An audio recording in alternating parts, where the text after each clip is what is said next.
Saquon Barkley, most talented running back I've ever seen. People just admit it. He's qualitatively different than Gurley and Ezekiel Elliott and everybody. Different.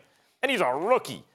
These dudes are entering their primes right now. With a quarterback, can he still make NFL throws? Okay, yeah. He is inaccurate down the field. He's inaccurate at short range.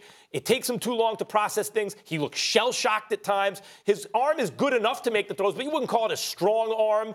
He's cooked. Eli is cooked. You want to keep him around to mentor a guy? What you're really saying is you couldn't find a taker to unload him. Let's be honest about this. That's what they're saying. The Giants are finished. Next year is going to stink, too. Stop. I got bad news for y'all. Your points are valid. I'm not here to dispute that. We saw what we saw from Eli Manning. Let me tell y'all what the problem is. What you saw from Shurmur, he's not talking football. He's talking character issues in the locker room, what you do behind the scenes, the professionalism, the kind of things that prevent him from having to take Advil, ibuprofen, Tylenol, or something, extra Tylenol, or something like that for headaches. Mm-hmm. That's what Pat Shurmur was talking about. Gettleman went the football route, and what's he talking about?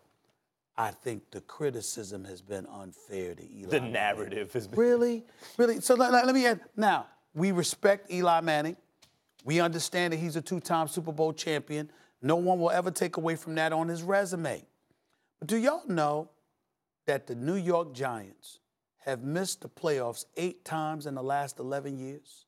6 times in the last 7 years? Do you know that between the Super Bowls that they won in 2007 and 2011, they only made the playoffs once? Okay, in between that. So what I'm trying to say to you is we're talking about a multitude of years where they haven't even made the postseason. And this man, Dave Gettleman, your GM, in the Mecca, the media capital of the world, New York City, is sitting there and talking to America like his quarterback is being victimized. Are you kidding me?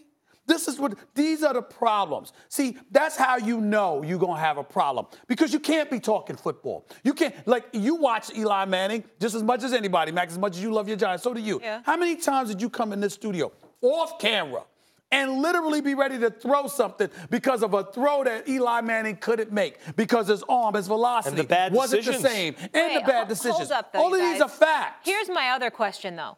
They got rid of Coughlin. Did that accomplish anything in now having McAdoo? And are we sure about Shurmur? No. This might not just be Eli. Well, first of all, this might also be coaching. Let's be clear. Let's be clear. I didn't say anything about the players. I said Shurmur and Gettleman. First of all, Gettleman's the man that let Josh Norman walk away for nothing. How was Carolina's defense compromised in the immediate aftermath of Josh Norman's departure to Washington? Yep. That's number one. Number two, when we look at Shurmur, what did he do to warrant being a head coach? Now, I'm not questioning his football acumen. I'm not questioning whether he couldn't have a job in the National Football League. But to be a leader of men as a head coach in the National Football League, I believe his record at the time was like 9 or 10 and 23. He did nothing to warrant being New York's head coach, but Gettleman was comfortable with him. He had a really good year with Minnesota as the offensive coordinator. I'm just telling you, that's when he got hired, right after that. Wait a minute. But he had a head coaching resume. And so what I'm saying to you is this. Gettleman liked him. Why? Because that's the problem. We got too many people making decisions because it involves their comfort, let's say what not it is. Credentials. Look, let's say what it is. Eli's got another year on his deal. He's untradeable. No one's going to want him.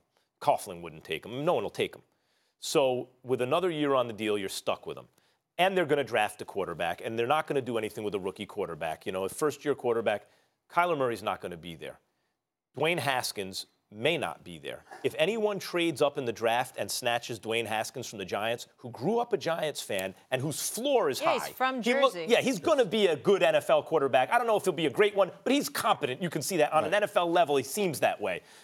Then the Giants have to do something to move up to get him. They have to make sure to get their rookie quarterback going forward at either Murray, who probably won't be there, or Dwayne Haskins. Now remember this. And I'll tell you why. Go ahead.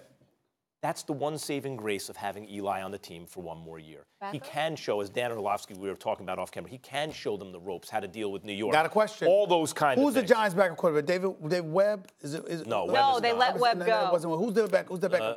Who's the guy that got arrested? Yeah, got arrested in Jersey. The guy that got arrested. Laletta. Yes. Laletta. Yes. I'm sorry. That's who I thought it was. That's what I was asking about. And by the way, I don't fault him for getting arrested. I travel that route. I can understand. I'm not encouraging him to try to run Sounded over like he was late to me. But he was late for practice. Okay. Yeah. That's why you make that move. That's right. Why was he late for practice? Oh, well, why was he rushing to practice? I'm sorry. You know why he was rushing to practice? Because they were talking about starting him that week. This is a no-name.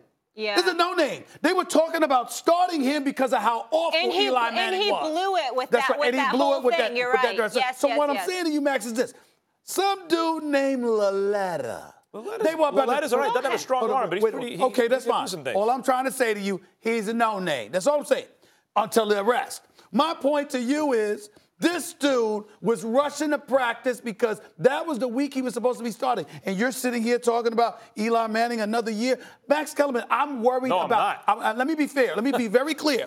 I am worried about your health if Eli Manning's your starting quarterback. Or you're going to lose it. I am. You're going to lose it. I am. And I'm even starting with you. However, this is when I'll lose it. If the Giants don't have at least Haskins on the roster, so as they're losing next year and Eli's looking terrible, we know what's coming. A guy's getting seasoned, right? If it's just Eli losing and some team trades up and the Giants allow Haskins to get away, Let me ask you this. Then we have a problem. Let me ask you this. Just for next year, would you rather have Nick Foles? Yeah. Absolutely. Than Haskins? What Just if for they could next find year? a way? What if they could find a way to get Nick Foles, or would you rather have Haskins? I'm talking because the talent they have right now, and we know Nick Foles could get right in the lineup. If they get, right? I'd be happy with either guy. I think the smarter move is Haskins, who would be on a rookie deal, and it would allow them to continue to work on the offensive line and also a few defensive. To sign a wide receiver to $95 million and don't have somebody to throw that man the football is a crime. This is what's scary. It's a crime.